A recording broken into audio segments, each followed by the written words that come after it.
नमस्कार दोस्तों, कैसे हैं आप। तो भगवत गीता सीरीज़ में एक बार फिर आपका स्वागत है और उम्मीद है कि आप सारे जो श्लोकास हम यहाँ पर पढ़ रहे हैं उन्हें आप रिपीट करते हैं, पढ़ते हैं और समझते हैं। और जो समझ में नहीं आता उसके लिए आप कमेंट सेक्शन में लिख सकते हैं। और आज का जो श्लोक है वो बहुत ज़्यादा इम्पॉर्टेंट है आपको किसी भी स्ट्रेस से निकालने के लिए और आपके सारे प्रॉब्लम्स के सोल्यूशन के लिए, क्योंकि जब आप इसे अपने आप में रिसाइट करेंगे, याद कर लेंगे, तो जब भी कभी प्रॉब्लम आएगी आप इस श्लोक को पढ़ेंगे या सोचेंगे तो आपको बहुत अच्छा लगेगा, रिलीव्ड फील होगा। तो श्लोक संख्या 15 है।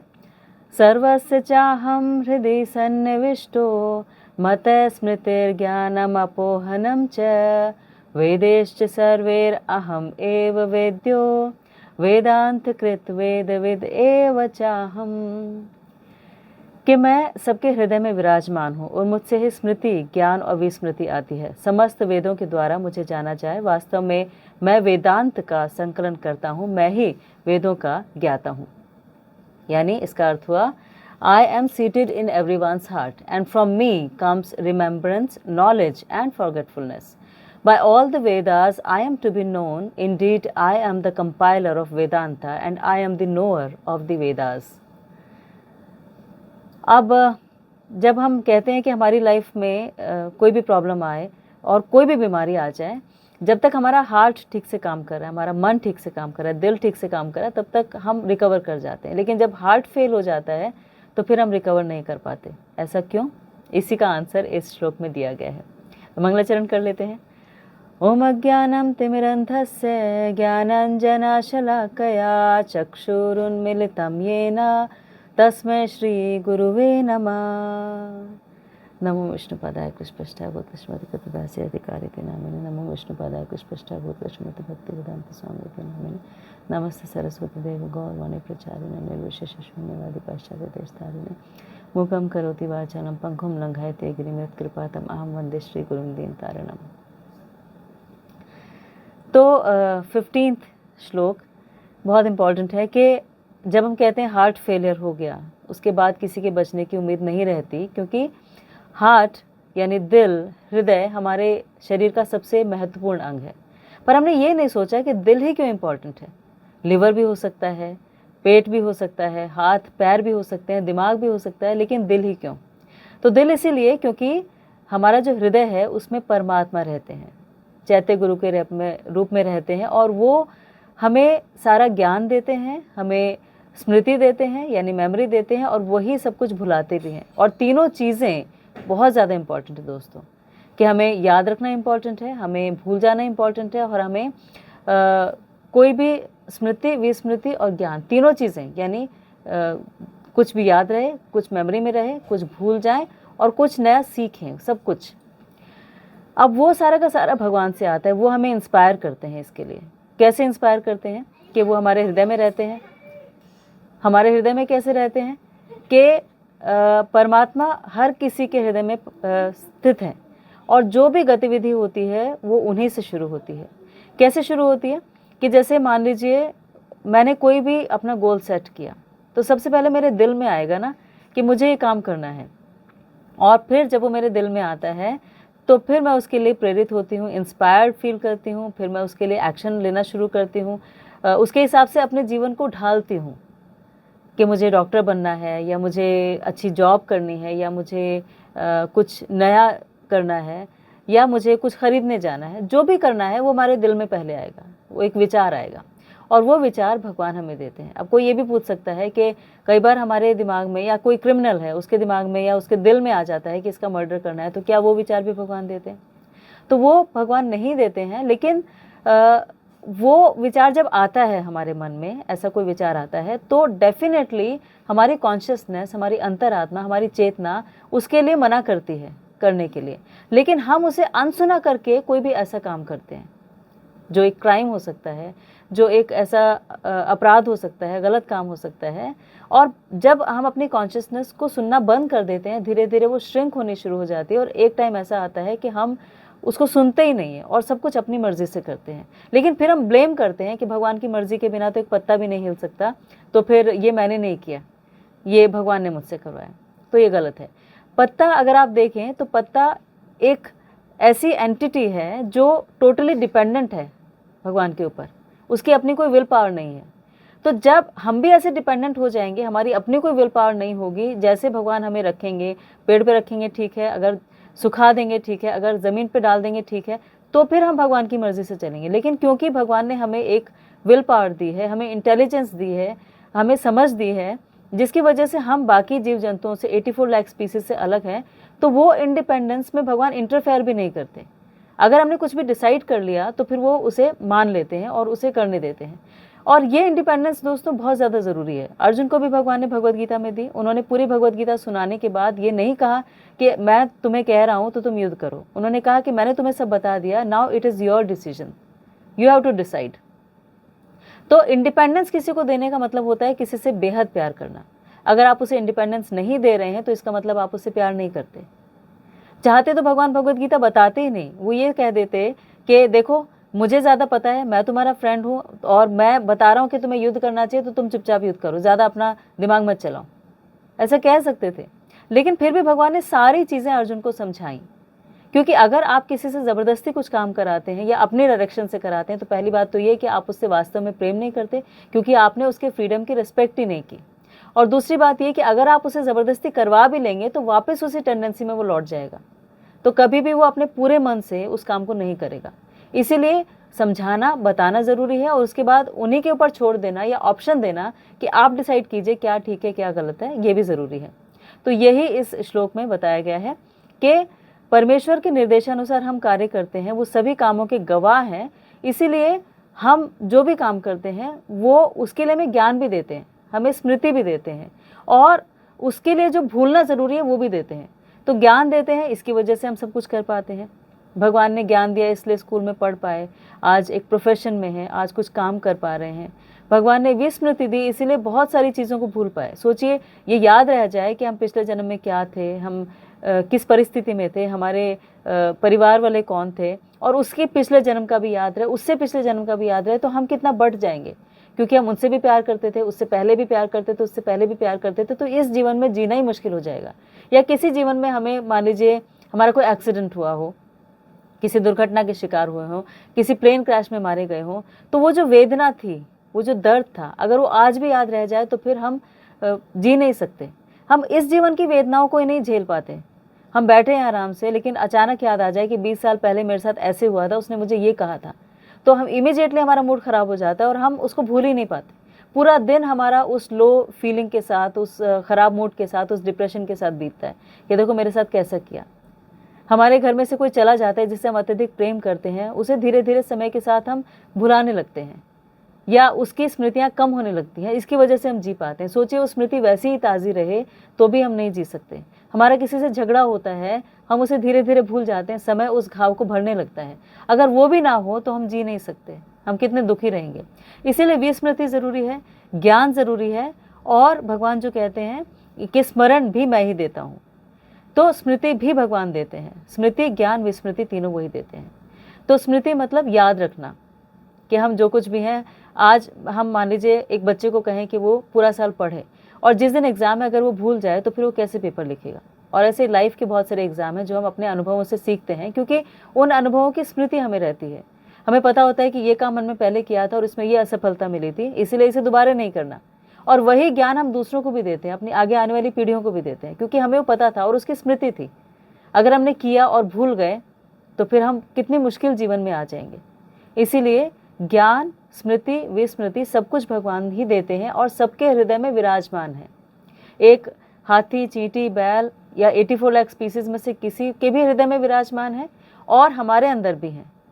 इसीलिए अगर हम इस बात को समझ जाएं दोस्तों, तो फिर किसी से भी कोई राग, कोई द्वेष होगा भी नहीं, क्योंकि सबको पता होगा कि अगर मेरे दिल में परमात्मा है तो सामने वाले के दिल में भी है, और हम उसकी रिस्पेक्ट करेंगे। तो सारे जो द्वेष हैं, सारी जो प्रॉब्लम्स हैं, सारी जो लड़ाई झगड़े हैं, सब खत्म हो जाएंगे। तो छोटे छोटे कॉन्सेप्ट्स हैं भगवद गीता के जो बहुत प्रैक्टिकल हैं, और अगर आप उसका बेसिक प्रिंसिपल समझ जाएंगे तो आप उसे अपनी लाइफ में कहीं भी अप्लाई कर सकते हैं। इसीलिए हम इसको अप्लाई यहाँ पर नहीं करें, हम सिर्फ भगवद गीता प्रिंसिपल्स को समझ रहे हैं। अप्लाई आप अपने आप कीजिए, जहाँ आपको ज़रूरत लगे, जैसी आपकी परिस्थिति हो, जो आपका क्वेश्चन हो, जो आंसर आपको चाहिए हो, वहाँ आप अपने आप अप्लाई कर सकते हैं, अगर आपने इस प्रिंसिपल को ठीक से समझ लिया तो। तो इसीलिए स्मृति वही देते हैं और भुलाते भी वही हैं। भगवान सर्वव्यापी हैं, वो सबके सकाम फल प्रदान करते हैं, वो हर एक में अंदर पूजनीय हैं और सही दिशा देते हैं ताकि हम अपने जीवन को सही ढंग से चला सकें। वो सारा ज्ञान प्रदान करते हैं। तो ये सारी की सारी चीज़ें जो हैं, और वो सबके साक्षी हैं, विटनेस हैं। हम जब सोचते हैं कि हमें कोई देख रहा है, नहीं देख रहा, हम कुछ काम करते हैं, तो भगवान तो हमेशा देख रहे होते हैं और वो साक्षी रहते हैं, विटनेस रहते हैं उस चीज़ के लिए। तो जब हम कोई काम करते हुए डरते हैं कि यहाँ कैमरा लगा हुआ है और वहाँ लिखा होता है आप कैमरे की नज़र में है, तो हम कहीं पे वो गलत काम नहीं करते। लेकिन जब अकेले होते हैं और जब पता है कि कोई कैमरा नहीं है, तो हमें हेजिटेशन नहीं होती, हमें हिचकिचाहट नहीं होती कुछ गलत करने में। लेकिन परमात्मा तो देख रहे हैं, और परमात्मा सिर्फ अंदर हैं उसी तरीके से नहीं देख रहे हैं, बल्कि जो सनलाइट है, जो मूनलाइट है, जो हवा है, ये सारे भी उन्हीं के एजेंट्स की तरह हैं और ये भी देख रहे हैं। इसीलिए ये समझना कि हम कुछ भी करेंगे और किसी को पता नहीं चलेगा, ये हमारी भूल है। जो ऑनेस्टी, इंटेग्रिटी हमारे अंदर किसी के सामने होती है, वही पीछे से या हमारे अकेलेपन में भी होनी चाहिए। तो हम कह सकते हैं कि हाँ, वास्तव में हम प्रिंसिपल्स के साथ जी रहे हैं।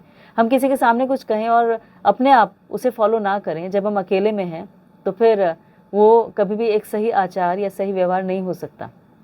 आपने देखा होगा कि बहुत सारे लोग बहुत सभ्य, बहुत शिष्ट रहते हैं, बहुत अच्छे रहते हैं, लोग उनकी बहुत इज्जत करते हैं, उनका आदर सत्कार करते हैं। लेकिन वहीं जब कहीं बाहर गए हों और जहाँ उन्हें कोई नहीं जानता हो, वहाँ पर मान लीजिए कोई रोड रेज हो जाए, किसी ने उनकी गाड़ी को टच कर दिया, तो वो ज़बरदस्त गाली देना शुरू कर देते हैं।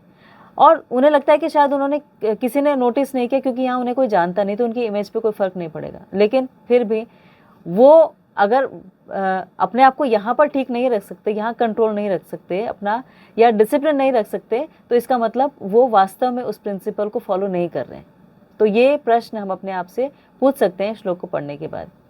तो वर्तमान शरीर को छोड़ने के बाद हम सब कुछ भूल जाते हैं, लेकिन परमेश्वर जो है वो नहीं भूलते, क्योंकि वो तो हमेशा हमारी जो मन, बुद्धि, अहंकार है, जो हमने पहले श्लोक में डिस्कस किया था, MBA, उसके साथ ट्रैवल करते हैं। तो हम भूल जाते हैं हमारे प्रीवियस बर्थ में क्या हुआ था, लेकिन परमात्मा नहीं भूलते। और वो कई बार हमारी जो अनकॉन्शियस माइंड है उसमें रह भी जाता है और हमें याद आता है किसी सपने की तरह, या कई बार लगता है कि ये बात तो शायद पहले हो चुकी, यहाँ पर तो शायद मैं पहले आया हुआ हूँ, ऐसा हमें फील होता है। तो ये इसी वजह से होता है। तो अपने अलग अलग कष्ट हमने झेले, अलग अलग हमने सुख झेले, और उसे समझने के लिए अगर हम गंभीरता से सोचें, मेडिटेट करें, तो वो बुद्धि हमें भगवान से ही मिलती है और वही हमें सारे के सारा ज्ञान समझने के लिए पुष्ट करते हैं। पुष्ट हमने पिछले श्लोक में देखा कि बॉडी को पुष्ट करते हैं, हमें जठराग्नि को ठीक रखे, हमारे डाइजेशन प्रोसेस को ठीक रखे, और हमारे माइंड को ठीक रखते हैं, जो इसमें बताया गया है कि मैं हृदय में रहता हूँ, मैं स्मृति हूँ, ज्ञान हूँ और विपोहन हूँ, यानी भुलाता भी मैं हूँ, सब कुछ मैं हूँ। तो हर तरह से वो हमारे लिए प्रेजेंट है, हमारी सटल बॉडी में, यानी हमारे स्थूल शरीर में, हमारे सूक्ष्म शरीर में, हमारे जीवन में, हमारे पहले वाले जीवन में, आने वाले जीवन में, हमारे भविष्य में। सब कुछ उन्हीं से शुरू होता है, उन्हीं से खत्म होता है। ये हमें समझना ज़रूरी है। और ये कोई भक्ति की ऐसी परिभाषा नहीं है जिसमें हम एस्केपिज्म समझे कि हम अपना सब कुछ छोड़ दिया है और छोड़ने के बाद भगवान पे डिपेंडेंट हो जाएं। नहीं, ये डिपेंडेंस हमें इंडिपेंडेंस देती है।